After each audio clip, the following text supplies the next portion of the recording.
Welcome back to the Jonestead. I'm Mary. Today is Tuesday, April 14th, 2026. And Bloomberg reported today that, and the headline said, the U.S. says 6 ships have U-turned on the first day of the Hormuz blockage. And the blockade, which is the U.S. has imposed, is made up of more than a dozen warships and 10,000 service personnel. And they were merchant ships that were turned away. Now, there are people that are tracking, the vessel trackers have said that they've seen that 5 ships have crossed the waterways. So, we'll see. Who knows exactly who's been able to come and go. But so far, there has been no aggression.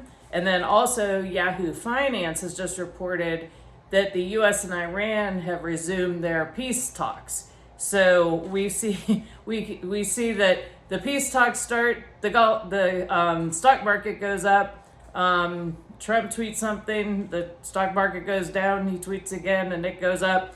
But we are now 6 weeks into this war that we were told was over 2 days into it. And that was repeated to us that it was over and we have won. And now we're 6 weeks into this. I pray that we have some peace terms and that the war ends, because I don't think any of us want to see us in another war in the Mideast. At least I certainly do not. I'm very disappointed to see us there. And regardless of, even if everything were to stop and the straits would open up, what people don't talk about is they keep blaming Iran for closing the straits, when in fact what caused the straits to close down was Lloyd's of London stopped financing any ships going through there because they want to pay for them to be blown up. So anyway, but that's been kind of their constant. The Hormuz, the strait, has been used as a control mechanism, and but the problem is, at this point, even if everything opens up and the conflict ends, we are still going to see shortages. Already we've seen our gas prices where I am in Virginia, in the Williamsburg area, we're at $3.88 for regular unleaded, and diesel, I believe, is $5.50. And that's kind of a low ball. It's higher in other areas that I've seen when I've looked it up on Gas Buddy. So you really, really need to be taking your preparedness seriously. And I was listening to an interview with Doug Casey yesterday on the SOAR Financially podcast. And he was talking specifically about, as he was describing the reset that we are heading into now, he calls it the Greater Depression. And he said, of course, you're always going to have the super wealthy, but this is going to be felt across the board to a much broader citizenry throughout. It'll be global, and it's going to be for a prolonged period of time. And he talked specifically about preparedness, and some of the things that he said, and I've talked about this a lot on my channel, is being prepared. Get out of the city if you can. If you make sure you're able to defend yourself, grow your own food, have your own source of protein, maybe get chickens.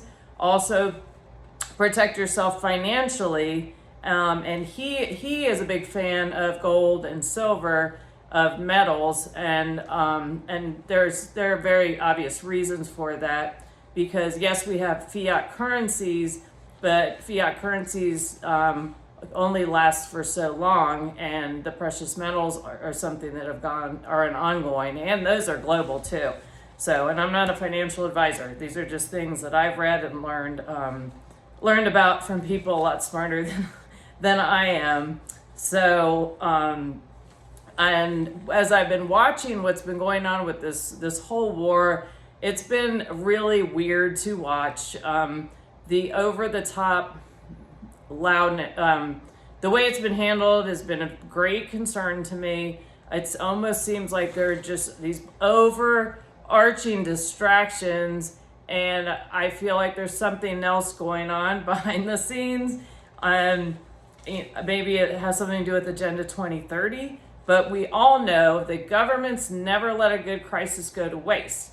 And people have been referring to what's going on now with the energy crisis as basically they're calling it COVID 2.0. And this will lead, you're going to have energy lockdowns, and this could lead to fuel rationing, cooking rationing.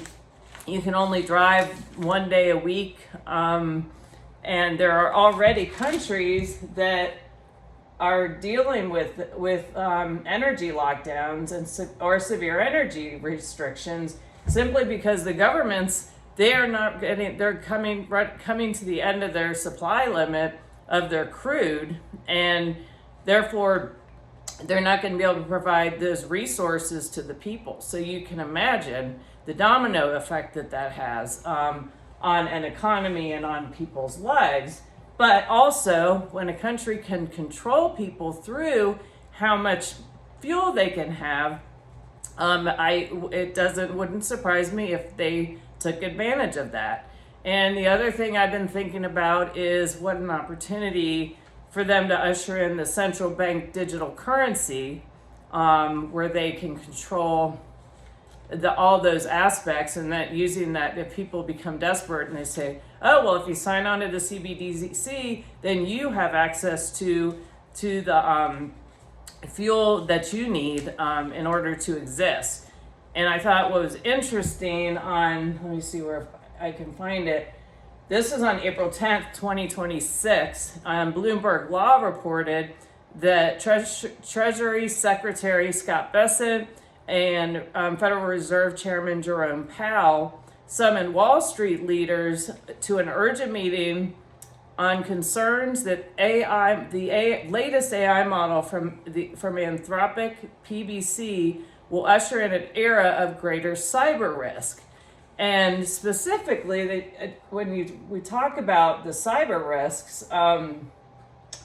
where it said why it's a systemic risk, and they said all banks in the meeting are classified as globally systemically important, meaning a breach could ripple through the global financial system. The concern is not just about individual job losses, but about infrastructure failure, scenarios where account balances could be wiped out or financial systems disrupted.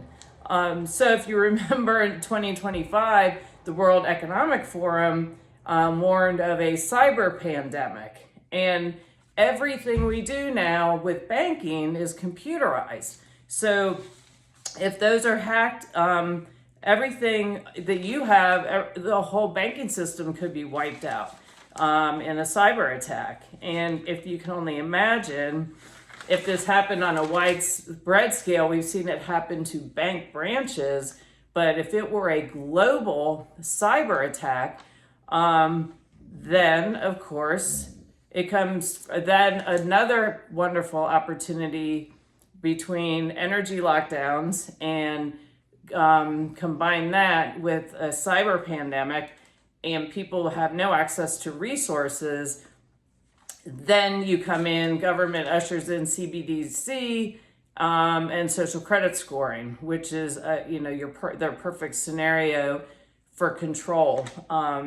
And so these are things that I think about, because they look at different pieces. We look at history, what has occurred, how governments use their powers, not so much to support freedom, but to use it as a power weapon. And on top of all of this, the United States is $39 trillion in debt. And then this was an incredible article. This was in Fortune on March 23rd, and it was titled, "The Treasury Just Declared the U.S. is Insolvent."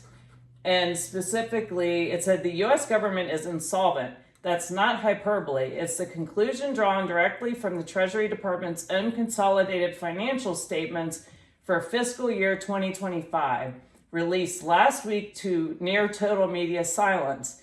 The numbers: $6.6 trillion in total assets, against 47.78 trillion in total liabilities as of September 30th, 2025. And then it goes on to talk about the 47.78 trillion in reported liabilities does not include the unfunded obligations of social insurance programs like Social Security and Medicare. And I'll put a link to that article in the comments below if you would like to reference that. So last I checked also, so we're insolvent. We're $39 trillion in debt. Stock market is up and gold is up. I just checked shortly when I started this video. Gold is up almost $100 today, putting it at $4,849.88. Silver is up $3.71, putting it at $79.93. Just as a reference point, and we've seen how since this war started, the manipulation in the gold prices has been incredible, actually this whole year. So, and it's had quite a significant, gold and silver, a significant bump. But again, I think with all that we're seeing, we can't, try and understand what the heck is going on. Really what's going on behind the scenes is difficult. But I think what is very clear is that we have to prepare for shortages because there has been the oil has been shut down from being able to travel through Hormuz. So those countries that are dependent on it, and I did a very detailed video about this a couple weeks ago if you want to go listen to that. But it affects so many things across that we as consumers depend on, not to mention fertilizers, not to mention fuel, just to be able to go from point A to point B. So also just continue to make sure you're preparing because there will be shortages. Kind of check your pantry, think about things you use on a regular basis, pick them up now because if they are available, they're going to be more expensive and or they may just not be available. If you remember during the pandemic, going to the grocery store and there were some days that the shelves were empty. So it's not like, oh, you're being too much of a conspiracy theorist. That would never happen. It just happened a few years ago. So anyway, and then on top of that, because of the over-the-top rhetoric, we always have to make sure we're being prepared and using our situational awareness because you just don't know when there could be some kind of retaliation in our country either. So again, and make sure you stock up on your animals' feed and dog food, cat food, and any meds that they may need to make sure you just have them on hand. So worst case, if everything is fine and nothing happens, you have it. But as we've seen, prices just still continue to be going up on some products. So if you buy them, get them on sale, stock up, and then you have them and you're just saving money.